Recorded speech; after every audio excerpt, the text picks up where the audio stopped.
So let's start with what I have up here in this cabinet, beginning with an interesting looking little envelope that I won't open for you right now, but in it are the Articles of Incorporation of this school, which was in 1873. The school, as you may recall, or for some of you that know, was a proprietary school. It was a private adventure.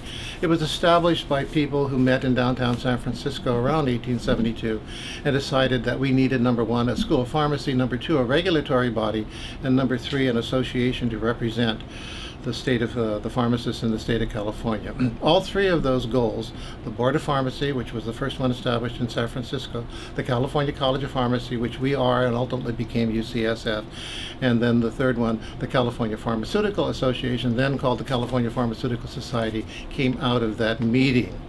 So these are the Articles of Incorporation that were agreed upon. We separately have photocopies of the Constitution of the California Pharmacists Association signed by the original founders. So we hopped out of the same pot as the Board of Pharmacy, the California Pharmaceutical Association, and our California College of Pharmacy. In here also are deeds of trust for the very first building we owned. We started off in a building in downtown San Francisco on what was then called, what was it then called? I don't remember. It's now Grant Street. It had a previous name, and I could have ordinarily told you that. But anyway, we started off in rented facilities down there.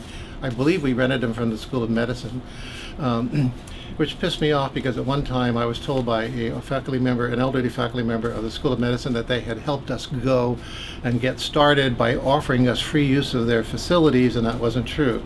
The School of Medicine at that time was very much interested in money, and we paid, and I had receipts showing that we paid rent to them. But in any event, our first building was downtown. In here are the deeds of trust for our very first owned pharmacy facility on Fulton Street in downtown San Francisco.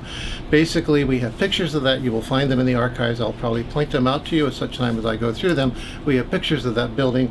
We have drawings of the insides of that building in our school bulletins at the time. The items we sent out to recruit people to come to our school have pictures, wood carvings and etchings of what our laboratories looked like at that time. But that was our very first building. And we have a very nice picture, I hope you will see it at some point, of our downtown. That I used to know the address of it, like, well, I can't do it. I can't do it right now. But anyway, it was on Fulton Street. We have a very nice picture of a very young girl sitting on the steps of it. And then later on, we have a Reichich picture of the graduates of 1898 stacked up, leaning out of windows, their hats on their head. They're these guys just ready to enter the world and conquer it. You could see it in their faces.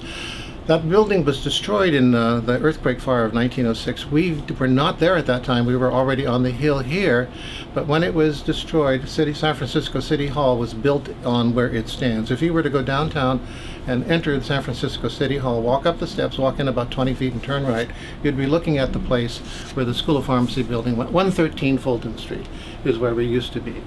So that's you'll find in here that deed. You will find in here the fact that the guy they bought the property from died, and they had to go to court for some reason to settle it with the widow, and all that. The court documents are in here. This is the history of the California College of Pharmacy. It was done in 1926. It was completed by a guy named Edwin Val Schmidt, who was a graduate of our school, but also a member of the Board of Trustees of our governing body, the governing body of the California College of Pharmacy. And there's a little scribbled note here. Goes to 1937, so it starts off in 1925, but it's a cumulative history. It has all sorts of things in it, documents that have been lifted, listings of the board of directors, listings of the names of the faculty, and so on. These people were very conscientious about making and keeping archival records, far better than we are today.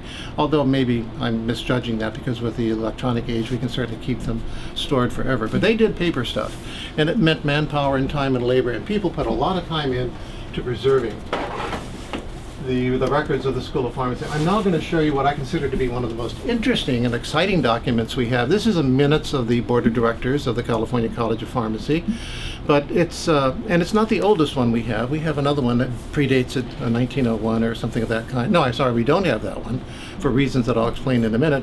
This one opens up page 1 with the statement, a meeting of the Board of Directors of the California College of Pharmacy was held this day in the offices of Director John Calvert at the corner of Scott and Eddy Streets at 10:15 a.m. and it said who was present. The secretary reported. The secretary was the person who kept the minutes of the meeting. It was actually the dean of the California College of Pharmacy, William Serby. The secretary reported that the minute book of the college had been destroyed by fire April 18th, 1906, and in consequence of this, the minutes of the preceding meeting could not be read. That's a very elegant way of saying, guys, I had the book of the previous minutes in my pharmacy in downtown San Francisco on Sutter Street, which was destroyed, one of 6 that I lost. This is Serby speaking now, and therefore it could not be read. Now, that's such an elegant way. I can't think of a more interesting way of describing why you couldn't read the minutes from the last meeting than to say, well, in between that meeting and now, we had an earthquake and fire that did some damage. As you're well aware, it did a lot of damage, taking out all 6 of his pharmacies. He was never quite as rich as he was after that event. And it goes on. There's lots of other interesting things in that. Okay, a moment ago you saw me put this away, but I pulled it out because I remembered something else. The kinds of things that are in these documents, if any future historian really wants to, are some fascinating stories if you want to spend the time to pull them out. Not that this event led to that one, that this led to that one. It's in there, but some really colorful stories. Like, for example, told in this book and also affiliated documents is a battle that went on between the School of Pharmacy and the School of Dentistry in probably 1901 or 1902. I don't remember what it was, but what happened was the School of Dentistry came aboard campus in the late 1800s. We had been here since the opening of the building, and they joined the affiliated colleges at that time, and they needed more space, and they decided to contact the president of the university, Benjamin Wheeler, and ask him if he could find more space for them to use. Benjamin Wheeler wrote a letter to our dean, William Serby, saying, we would like to send an inspection site over to see if you have any space that could be turned over to the College of Dentistry, which he had some very flowery words there, they really need, basically, is what he said. So the site visit team visited, and Serby did what any dean worth his salt would do. He showed them the least desirable space he had available, most of it closets, and said, I can spare this closet, I can spare that closet. But at the end of the meeting, Serby reported in the minutes that appear here and in the minutes of the faculty that it was obvious that they wanted, and it's in bold letters, our major lecture hall. To make a long story short, after a lot of letters exchanged in which Dean Serby indicated that he couldn't turn the lecture hall over to the School of Dentistry because it belonged to the California College of Pharmacy, and after hedging and delaying, he made the mistake of going away for a vacation. And what happened in that interim was that Benjamin Wheeler issued a letter stating that from this point forward, basically that lecture hall shall be owned by the School of Dentistry. And so when Dean Serby returned, the battle was over. The faculty had been informed. The lecture hall had already begun to be disassembled and made ready for the California College of Pharmacy. And he frankly gave up at that point, because what could he do? I'd like to say the story ended there, but it didn't. 2 or 3 years later, the anger over loss of this room was still evidently seething within the faculty members, because I think it was Serby, it could have been somebody else, went out into the yard surrounding the building at that time, which was a joint dental pharmacy building, and discovered, lo and behold, that the water faucets being used to water the dental garden were connected to the School of Pharmacy main. And so he ordered them capped.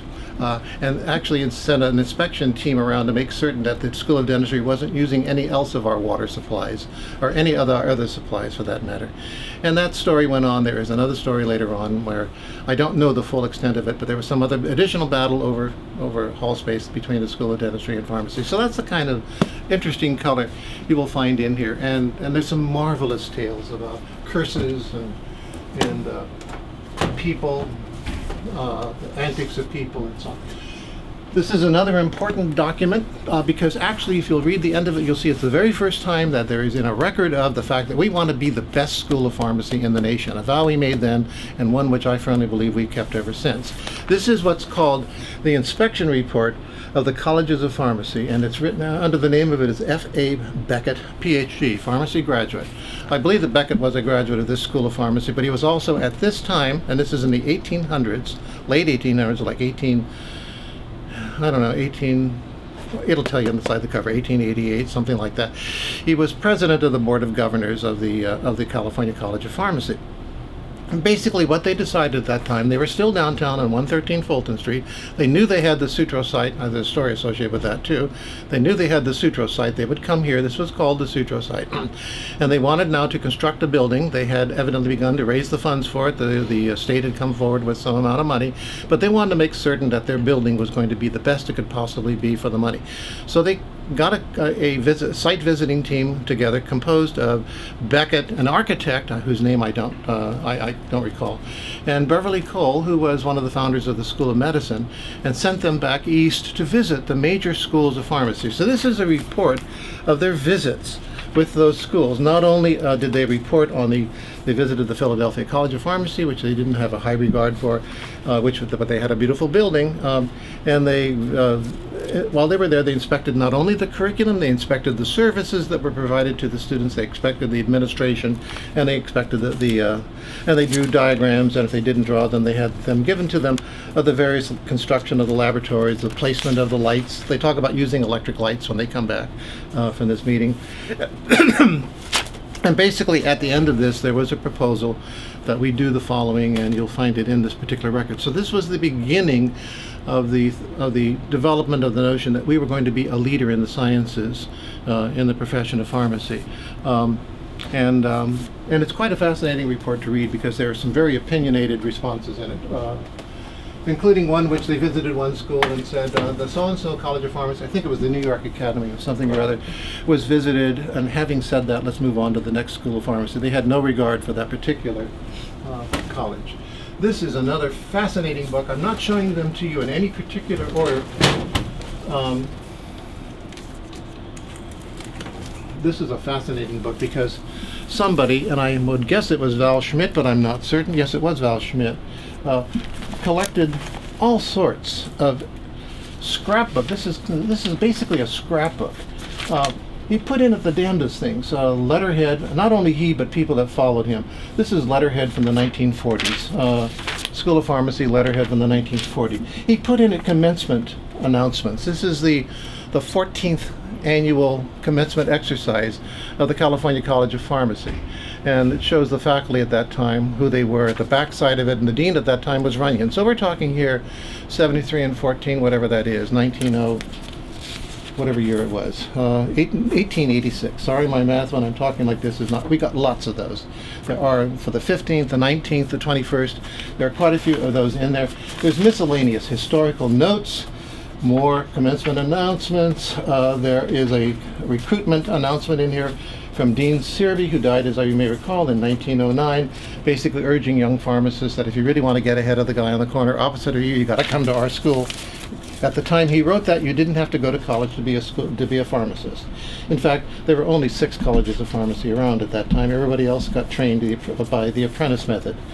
This is a copy of the Blue and Gold Apothecary. There's just tons of stuff, and pictures, announcements, a very important letter, historically important letter. And you will see later on that we actually have a photograph of what this letter represents. This is a letter in red type ribbon, or if you will, red mimeograph. I have no idea how it was done. Dated September 24th, 1895. We were still down on 113 Fulton Street, and we were at that time looking around for larger facilities because it was obvious the facility down there was no longer adequate. At that time, the School of Medicine was doing exactly the same thing. And this letter, and so various sites were identified in the city as potential sites for the university, for our campus. The campus at that time was to be composed of 3 schools: medicine, medicine, pharmacy, and law. Law never came. But in any event, this letter basically is a letter inviting the alumni of the School of Pharmacy to come and inspect the site and see if it's suitable for construction of a School of Pharmacy. Now, we were some distance away from the major part of the city at that time, so it wasn't as though you hopped a streetcar and came out here. In fact, at that time, there was no N-Judah streetcar or any other public transportation to this area, and in fact, this letter says if you will gather at the foot of Fell and Stanton Street, carriages will be made available to convey you to the site. Okay, so they did come, they saw what they liked, and obviously they picked it. They didn't pick the Potrero site, which I have no idea where it was. It was another one that's mentioned in other historical documents. We actually have a picture, which you will see later, of that site visit. Members of the Alumni Association of Pharmacy and Dentistry and Medicine are sitting on a hill in a eucalyptus grove, and were photographed visiting the site. And in it, obviously, the result of that meeting was they approved the site. And Adolf Sutro, who had been made the vast mistake of planting eucalyptus on this hill as a lumber source, a mass mistake because eucalyptus is not suitable for lumber. He wanted to get rid of his white elephant, and he gave it to the university, and we graciously accepted it. So that eucalyptus forest there goes back to the days when Mayor Adolph Sutro was trying to make some money off the fact San Francisco burned down with some great regularity and needed lumber to rebuild. Somebody, God knows who it was, decided to list the names of all the faculty and all the students and all the deans who matriculated between 1873 and 1925. This is not the only book we have that shows who our graduates were. We have a book done by somebody else that lists them alphabetically from 1873 all the way up to about 1941, and does it also on the basis of the year they graduated. So we have two large volumes. One of those will come across. This one just lists their name up till 1925, and it includes a copy of the school's bylaws. But it's fascinating because it shows by year who the faculty were and who the dean were. The very first dean of this school of pharmacy was a guy called Emlyn Painter, and he was dean for about 10 years, and he was followed by William Searby, who is one of my favorite deans. I don't know that much about Emlyn Painter, but he evidently did a good job, because here we are today. And those are the struggling years, getting this pharmacy school off the ground. So it lists the names of the deans, the faculty, but then it goes on and lists the names of the graduates, alphabetically up until 1925. And it shows the year they graduated, but interestingly also it shows us their home address, where they came from, most of whom are from San Francisco. And the kind of sad thing about looking at this is, as you see a San Francisco site, if it's anywhere downtown, it's likely to have been burned down during the 1906 earthquake, because as you are well aware, probably that fire stopped at Van Ness. Due to the efforts of one of our alumni, it's a different story, and destroyed most of the buildings that were east of Van Ness, and a lot of those addresses are there. From that point forward, there's just a series of things here having to do with the minutes. Picking up from this first book I showed you, the one that didn't survive the earthquake fire, it started on the basis of it, and continuing up until the 1940s, the minutes of the board of directors. I don't have as many minutes of the faculty as I do of the board of directors, for reasons that I don't fully understand. It's probable that the person who donated this to me had been on one of the board of directors and kept these as historical documents, and quite likely was one of the founders of the school, if not one of the founders, one of the early faculty members. But I've got them in sequence here for lots of years. Just keep going, and there's some fascinating things in there. Different books used to incorporate minutes. Here's more minutes. August. This is the minutes of the faculty meetings from August. This is an exceptional, I don't have many of these this early. So this is the minutes of the faculty rather than the Board of Governors, going back to 1901 and ending in 1925. They did a very interesting thing at this time. They had a 2- and 3-year program. The 3-year program was accidental. Some of the students liked what they were learning so well, they stuck around for an extra year. The faculty said, what are we going to do about those guys? Somebody said, oh, let's give them a doctorate degree. So they did. They decided to, and you'll find that reported in here, that they decided to say, well, let's give them a doctorate degree for that additional year.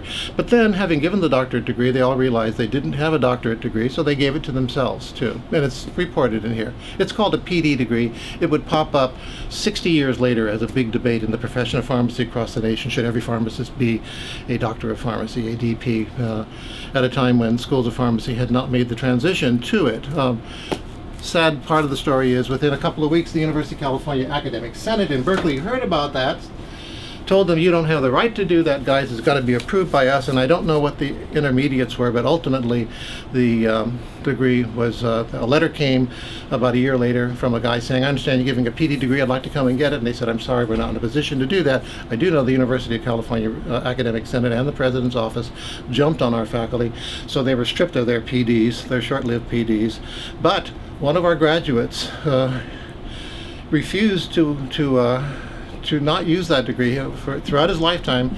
I found a letter he had written in 1940 indicating, and he was one of 2 people who got the degree. They actually awarded to one of the 2 guys that hung around the extra year. He appended PD to his name until the day he died. I guess his resistance to giving up something that he felt had been lawfully given to him. Minutes of the faculty. There's some more of those. These pick up on. In 1925, they pick up where this one left off, and they go on. I've not really studied those that carefully. They begin to get a little bit less interesting as time goes on. I don't know if it's the fact our faculty were more distracted than our earlier faculty. Our earlier faculty tend to spend a lot of time explaining what was going on. pondering trivial things that today would perhaps not even be considered. I shouldn't say trivial. This is just a guest book, goes up to about 1948. It's not very interesting, but it's there. If you're curious to see who visited us and where they came from during that period of time. More minutes of the faculty from 1933 to 1948. I have not, admittedly, in all the years I've had that book, cracked it. I have no idea what's in it. I've always felt the most interesting parts of our history were the founding years and then the years where we made the big transitions. We were a leader in the profession of pharmacy, always in education. We were one of the first to go to the 3-year program, to go to the 4-year program. We were the second in the nation to go PharmD, and that was in the 50s. And we would not have been the second had the University of California not resisted our attempts to convert to the PharmD degree. The USC beat us simply because they didn't have the bureaucracy we had to establish the PharmD degree. More minutes of the faculty, 1949 to 1952. We're getting up into my era. I graduated in 55, and that continues. And then let's see, I don't remember what this is. This is a minute of the stockholders meeting of California College of Pharmacy. Now, when this college was established, I think I mentioned they sold stock certificates. In room S936, there are there's the original stockholder book. It has a lot of unused coupons in it because they only sold about 20 or 30 shares of the California College of Pharmacy in 1872 when they incorporated. Ultimately, almost immediately, we affiliated with the University of California as a land grant when the Land Grant Act went through, and the university accepted us, and we became known as the affiliated colleges on this campus. But we were a subsidiary of Berkeley for the longest time. But the California College of Pharmacy was maintained. That was our name until the 1940s or 50s. And the organization called the California College of Pharmacy survived long after the name did, because primarily we needed to maintain the private corporation so that nobody would steal the name California College of Pharmacy. And so even though there was no business to conduct up until the days of 1974, 75, 76, every year the Board of Trustees, the Board of Governors of the California College of Pharmacy, no longer existent, would meet because it really did exist legally. It was a legal entity, it just didn't do anything.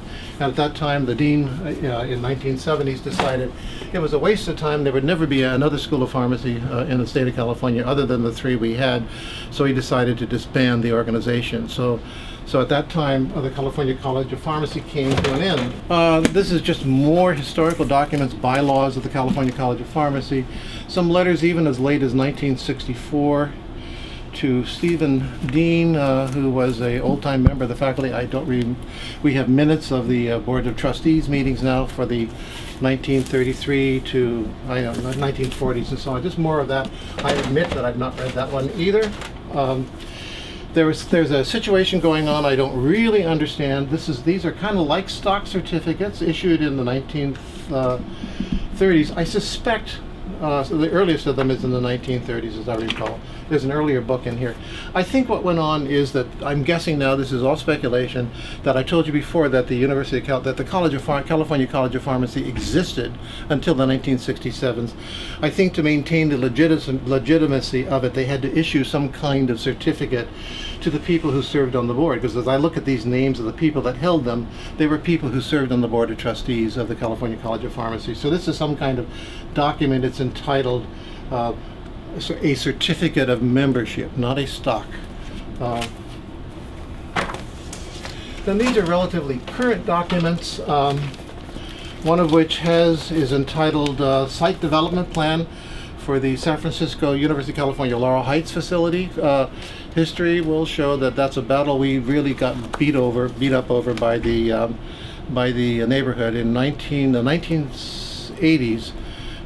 I think it was in the 1980s, we decided that we needed to expand our physical facilities. The dean of this school decided that and went to then Chancellor Julius Crevens and said, hey, Laurel Heights facility is blank, and I know you're talking about empty, and I know it had been an insurance company, the Laurel Heights facility. I know you're thinking of renting it. What if I tell you the School of Pharmacy would be willing to move there en masse? Would you buy the building? And that would save you a lot of money. It would open up space here for research for our group, for your group, and everybody. And Chancellor Crevens really liked the idea. And so we set in motion and did buy the building, and then began what was known as the Battle of Laurel Heights. The neighborhood resisted us to the last breath. That set in motion then the need to go other places, and then the campus looked around for another facility, ultimately settling on the donation that was given to them for Mission Bay. So that's how we ultimately ended up there. But we could have been a lot of places, like on the east side of the bay, Harbor Island. Was offered to us by a developer. The Presidio, parts of the Presidio, the Letterman Hospital site were all sites that we considered as possible sites for our future development. But as should be obvious by now, in the 2012s, it was a better choice. Mission Bay was a far better choice, and it's fortunate we never did get into Laurel Heights, because I think it gave us a growth spurt that we could not have had we gone to Laurel Heights. We would have been fighting that neighborhood forever. This is a document that was prepared while the Battle of Laurel Heights was in full fury. Basically, it's an argument to convince the people of California that we're pretty important to the Bay Area, that we're not just a facility on a hill overlooking Golden Gate Park, that we are truly important. And that importance is the fact that we employed, I think it was something like 10% of the employees of the city of San Francisco. It was that we were second only to the hotel industry in terms of the number of employees we had. And where did you get off kicking us around like that? That was the purpose of this report. We couldn't get the support at City Hall. We really needed that. But then again, I'm glad he didn't, because we wouldn't be at Mission Bay had he done that. But that report is also fascinating, prepared strictly for that purpose, to show the city of San Francisco that you're kicking around a guy that's really important. And at that time, Julius Crevin dropped the hint, well, maybe we'll move to Harbor Island across the bay, and things begin to change. The City Hall became much friendlier, because we had threatened we would leave. We would leave San Francisco after having been here since 1870, well, actually earlier than that, with the schools of medicine and pharmacy beginning earlier than the time we came to the Hill here. So that softened the political arena, and we had less trouble, hardly any trouble whatsoever, although perhaps the planners would tell you differently, at Mission Bay, because of the softening blow. I think we said, we'll move, and we were serious about it. We seriously looked at a site on Harbor Island, talked about establishing a ferry back and forth. We went through some of the preliminary movements in that regard, and so I think we scared the hell out of San Francisco City Hall, because we threatened to take with us then 10% of the employees, or 8%, or whatever figure it was, I forget what it was, but of the employees of San Francisco. That includes the oldest documents we have. And from this point, I'm going to jump around in terms of documents, and I'm going to jump to another important phase, and that was the development of clinical pharmacy on this campus. And as anybody who studies history of pharmacy will learn, UCSF was the very first in the nation to conceive the notion of the pharmacist as a drug therapy skilled person. We did so at a time when the profession of pharmacy was looking to extinction, because they were being pressed out of business by chains. The commodity, nobody saw the pharmacist as a health practitioner. We were then accused of being the most overtrained and underutilized health professional in the world, because we all had doctorate degrees. I was a graduate of the classes that were non-clinical.